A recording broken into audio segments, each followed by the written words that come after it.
Hello Nita. हाय। आओ बैठो। पर क्यों? अरे बैठो तो कहीं घूम कर आते हैं, आओ।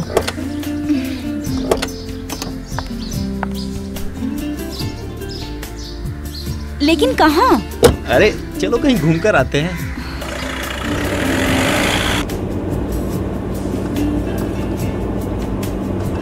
जा कहाँ रहे हैं हम? अरे चलो बताता हूँ ना। क्यों आऊँ मैं आपके साथ इतनी दूर? हम आपके हैं कौन? अरे ये तो राजश्री वालों की सुपर हिट फिल्म है। हम आपके हैं कौन, देखिए आपने?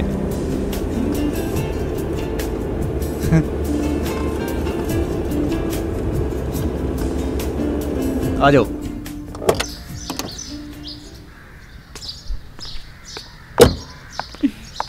आओ।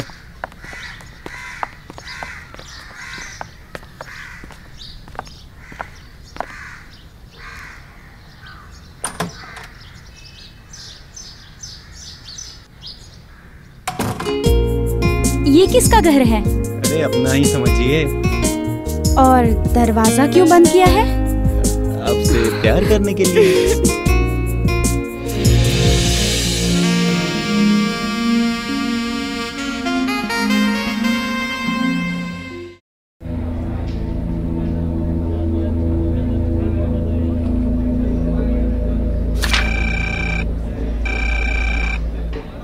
हेलो ऑफिसर, ये घटना कब की है? सर, ये कल रात की घटना है। एक 32 साल के आदमी ने छत से कूदकर जान दे दी सर। मगर मुझे ये मामला बहुत संदिग्ध लग रहा है सर। कोई इंसान छत से कूदेगा 6 या 7 फीट जाकर गिरेगा, 14 फीट नहीं। ओके सर, मैं इस केस को बहुत बारीकी से देखूंगा। ओके सर, जय हिंद। जय हिंद। हवलदार जी साहब। मुझे एक बात समझ में नहीं आ रही। क्या साहब? वही कल रात वाली बात। समीर का सुसाइड केस, उसकी लाश उसके घर की छत से 14 फीट दूर मिली। मेरा तो मानना यह है कि अगर कोई भी आदमी दूसरी मंजिल से कूदेगा तो ज़्यादा से ज़्यादा 6-7 फीट दूर जा सकता है, 14 फीट नहीं। बात तो एकदम सही है साहब। मुझे एक और बात समझ में नहीं आई। समीर के शरीर और सर पे चोट आई है, लेकिन मोबाइल पर एक खरोच तक नहीं आई। जी साहब, ये तो गौर करने की बात है। ज़रा पोस्टमार्टम रिपोर्ट आ जाए, उसके बाद समीर के पत्नी से बातचीत करते हैं। जी, बातचीत के बाद पूछताछ भी कीजिए। और सुनो, समीर की पत्नी की मोबाइल डिटेल निकलवाओ। जी साहब।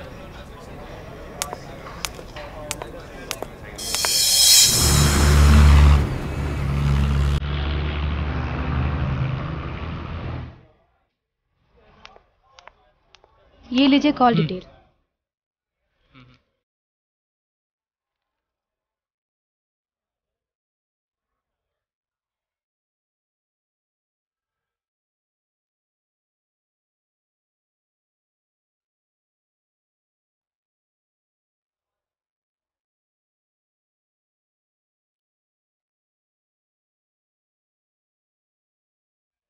क्या हुआ साहब? मोबाइल डिटेल के हिसाब से समीर की पत्नी नीता एक नंबर पर लगातार कई बार बात हो चुकी है। आत्महत्या वाली रात को 1 बजे तक इसी नंबर पे बात हुई है, जबकि नीता के मुताबिक समीर ने लगभग 1 बजे ही छत से कूदकर जान दी है। दाल में जरूर कुछ काला है। मुझे तो पूरी दाल ही काली लग रही है साहब। जरा पता करो ये नंबर किसका है। मैंने निशान लगा दिया है। और हाँ, नीता को पुलिस स्टेशन बुलवाओ। जी साहब। हवलदार, तुम भी साथ जाओ। Yes sir.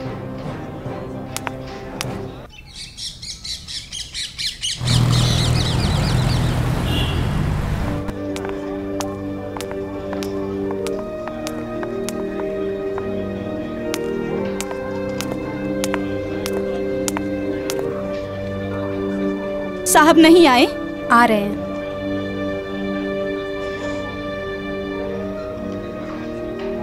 कब तक आएंगे? बैठना तो चुपचाप। हमको जाना है कहीं। साहब आएंगे ना? अरे बैठ जा चुपचाप, आते ही होंगे।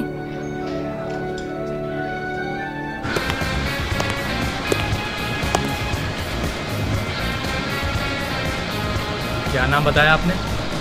नीता। माफ कीजिए, हमने आपको परेशान किया, पर क्या करें, हमें तो अपना काम करना ही है। जी नहीं सर, जो पूछना है जल्दी पूछिए, मेरी तबीयत ठीक नहीं है। हवलदार, मैडम को पानी दो। जी नहीं सर, मैं ठीक हूँ।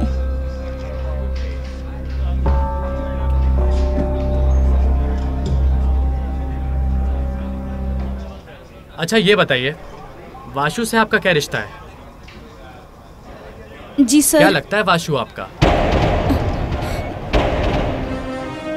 मैंने पूछा वाशु से आपका क्या रिश्ता है? जी वासु। हाँ वाशु। दोस्त है। क्या मैं जान सकता हूँ किस तरीके का दोस्त है? दोस्त तो दोस्त होता है सर। शादी के बाद गैर मर्द से दोस्ती समझती हैं आप? लोगों का क्या है सर, अलग अलग मतलब निकालते रहते हैं। अच्छा, समीर छत से गिर के मर गया? गिरकर नहीं सर, कूदकर। ओके, कूदकर। मगर उसके मोबाइल में एक खरोच तक नहीं आई, ऐसा क्यों? मुझे क्या पता सर। तुम्हें सब पता है। अब तुम और पुलिस को गुमराह नहीं कर सकती।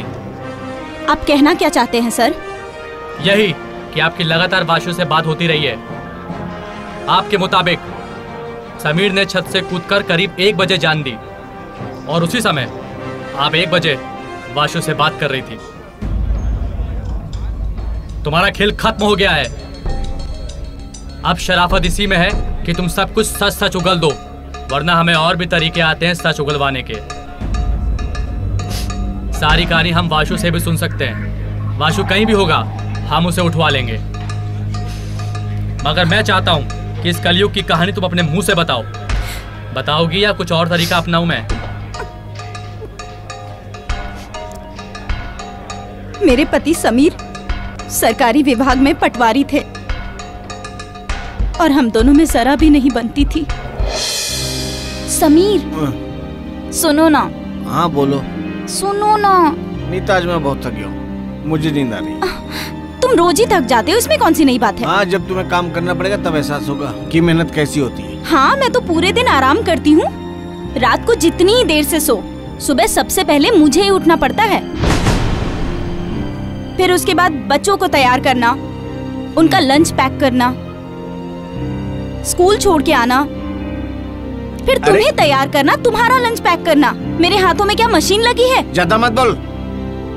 औरत काय के लिए होती है? घर का काम तू नहीं करेगी तो और कौन करेगा? मैं इस घर की नौकरानी नहीं हूँ, समझे?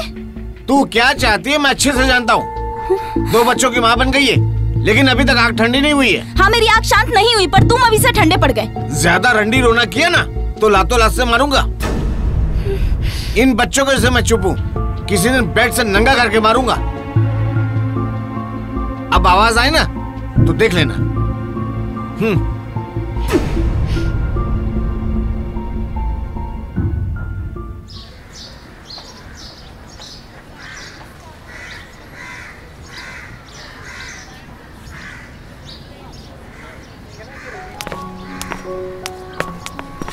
Excuse me.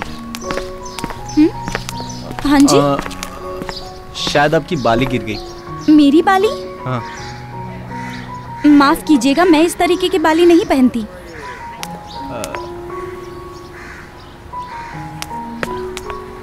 आप सच कह रही हैं? आपके झुमके तो आप ही की तरह खूबसूरत हैं। ये आप क्या कर रहे हैं? मैं आपको रोज देखता हूँ। आप बच्चों को स्कूल लेने आती हैं, फिर छोड़ने जाती हैं। आप मुझे बहुत पसंद हैं, पर कभी हिम्मत नहीं हुई बताने की। फिर आज कैसे आपकी हिम्मत हो गई? बस ऐसे ही। कितना खुशनसीब होगा वो इंसान जिसकी आप बीवी हैं। तू क्या चाहती है मैं अच्छे से जानता हूँ। हेलो,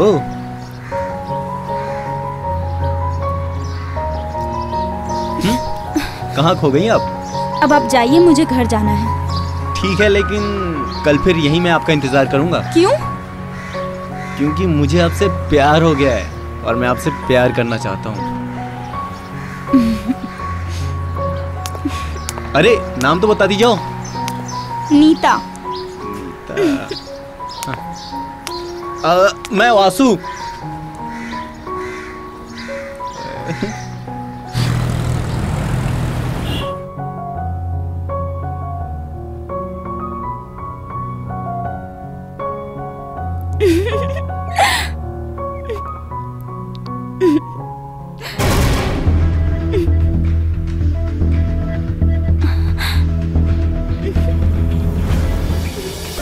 कोई लॉटरी लग गई है क्या? बड़ी मुस्कुरा रही हो। रो के भी क्या फायदा, अब मैंने भी जीना सीख लिया है। अच्छा, कहीं कोई लफड़ा तो नहीं चल रहा है? रोज रात को खाना खाने के बाद जब तुम घंटों फोन पर लगे रहते हो तब मैंने कुछ कहा? साली कमीनी, मेरी बराबरी कर रही है। अगर कुछ उल्टा सीधा किया ना तो जिंदा काट दूंगा, समझी? न जाने कहाँ फंस गया मैं।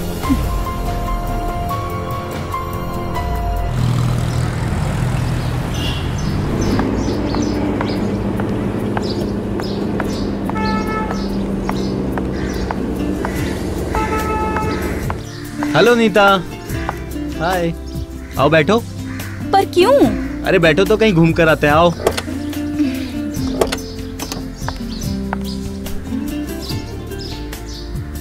लेकिन कहाँ? अरे चलो कहीं घूम कर आते हैं।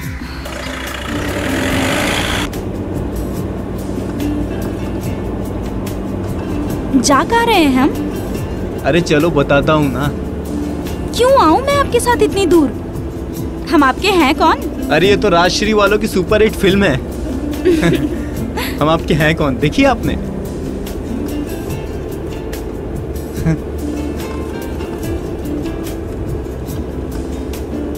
आ जाओ।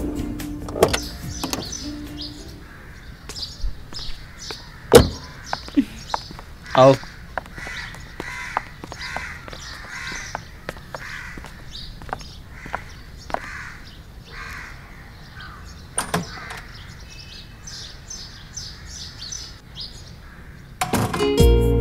ये किसका घर है? अरे अपना ही समझिए। और दरवाजा क्यों बंद किया है? आपसे प्यार करने के लिए।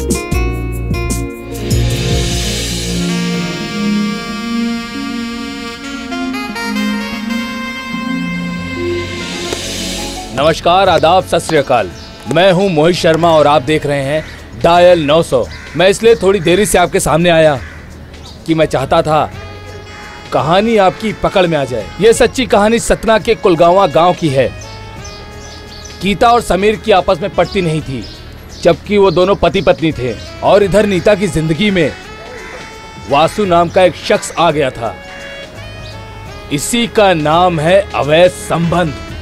और ये संबंध नीता और नीता के परिवार को कहां तक लेकर जाता है, आइए देखते हैं डायल 900 में।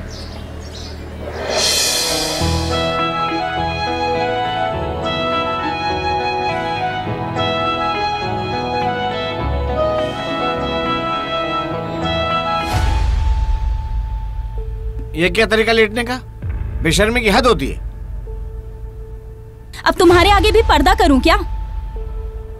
ओहो, शर्मा जी बता रहे थे कि मेरे ऑफिस जाने के बाद तुम बच्चों को स्कूल छोड़ने जाती हो और लौट कर घर नहीं आती हो, और सीधा छुट्टी होने के बाद ही बच्चों को लेकर आती हो।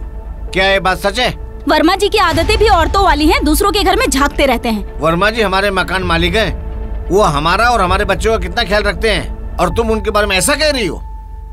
मेरी गैर हाजिरी में अय्याशी करती साली। छोड़ो मुझे, बोलो ना, छोड़ो। कल से तू नहीं जाएगी स्कूल। बच्चों के लिए मैं वैन लगवा रहा हूँ, और अब अगर घर से कदम बाहर निकाले ना तो दोनों टांगे तोड़ दूंगा, समझी? अब देखता हूँ घर से तू बाहर कैसे निकलती है।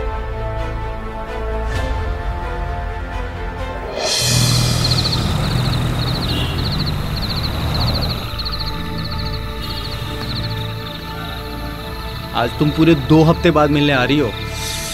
जाने मन, मैं तुम्हें अपने बाहों में कैद करके रखना चाहता हूँ। मौका ही नहीं मिल रहा था मुझे मिलने का। बहुत मुश्किल से टाइम निकाल के आई हूँ, और अब हमारा मिलना मुश्किल है। क्यों?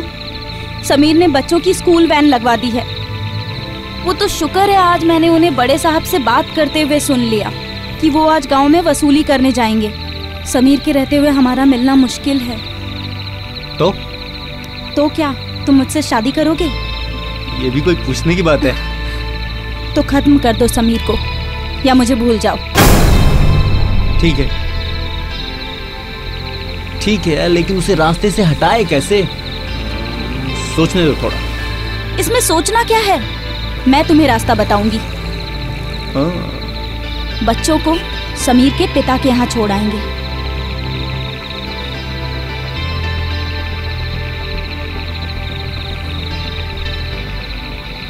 ठीक है?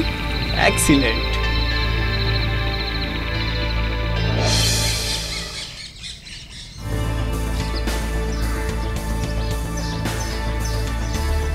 ओए, पॉपकॉर्न ले आइयो। अनीता, बच्चों को समीर के पिता ले गए हैं। रात को ठीक 11 बजे तुम आ जाना। ठीक है। और घर के बाहर आके तुम मुझे मिस कॉल मार देना। ओके। मैंने जो कहा तुम समझ गए ना? चलो ठीक है, मैं फोन रखती हूँ। ठीक है, बाय बाय।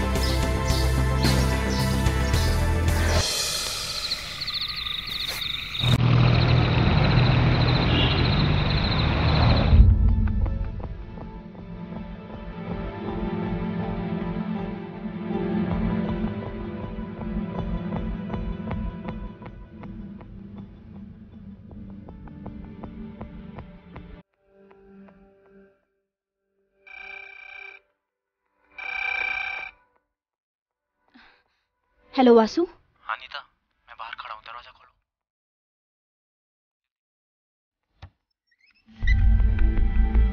अंदर आओ। कहाँ है? हाँ, ऊपर। किधर? ऊपर। ऊपर?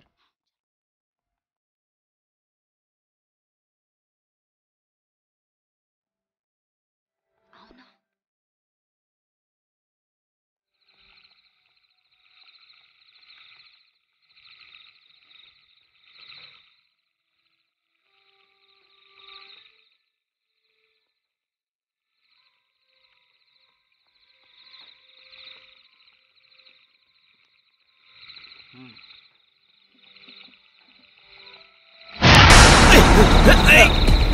नीता तुम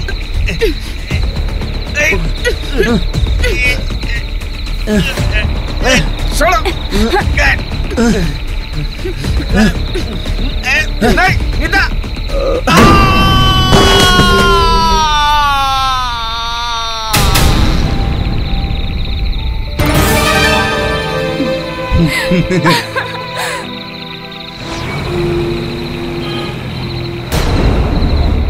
चलो नीचे जल्दी चल के देखते हैं कि जिंदा है कि मर गया। ठीक है, चलो। और ये फोन भी उसका उसके पास ही रखना है।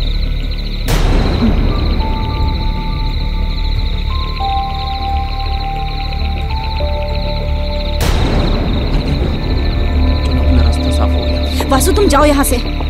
संजय तुम्हें छोड़ देगा। बाकी मैं कल सुबह तुम्हें फोन करती हूँ। जाओ तुम, जाओ जाओ। मैं तुम्हें फोन करती हूँ, जाओ।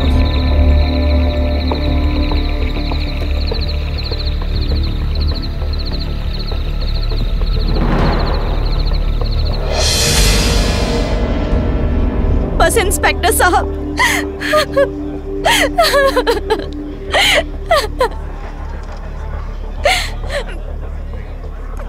अब तुम ना घर की रही ना घाट की। शादी के बाद इश्कबाजी का अंजाम यही होता है। अब काटो उम्र कैद की सजा। जिस हवस के लिए तुमने अपने पति को मरवा दिया, वो हवस सलाखों के पीछे सड़ जाएगी। मुझे कोई दुख नहीं है समीर के मरने का, और ना ही कोई मलाल है। उसके साथ मैं हर रोज ही मर रही थी। वो वाशु का दोस्त कौन था जो उसे अपनी बाइक पे ले गया था? संजय। हवलदार जी। मुखबिर को लगा दो। जी। मुझे आज की डेट में वाशु और संजय दोनों यहाँ पर चाहिए। हवलदार, इन्हें लॉकअप में डालो। जी साहब। ए चल उठ। फिर एक बार हवस की आग में एक हंसता खेलता परिवार स्वाहा हो गया। नीता को अपने पति के मरने का कोई अफसोस नहीं है। एक सभ्य समाज में नीता जैसी औरत को पत्नी के नाम पे गाली कहा जाता है। अब नीता, वासु और वासु का दोस्त संजय जेल में है। इन सब पर हत्या का मुकदमा चल रहा है। साथ ही साथ पुलिस ने उन पर और भी धाराएं लगाई हैं। गुनहगारों को कड़ी से कड़ी सजा मिलनी चाहिए, यही कहता है भारत का संविधान। डायल 900 में आज बस इतना ही। अगले एपिसोड में फिर मिलेंगे एक और सच्ची कहानी के साथ। तब तक सतर्क रहिए, सावधान रहिए और सेफ रहिए, क्योंकि आप सेफ हैं तो इंडिया सेफ है। जय हिंद, जय भारत।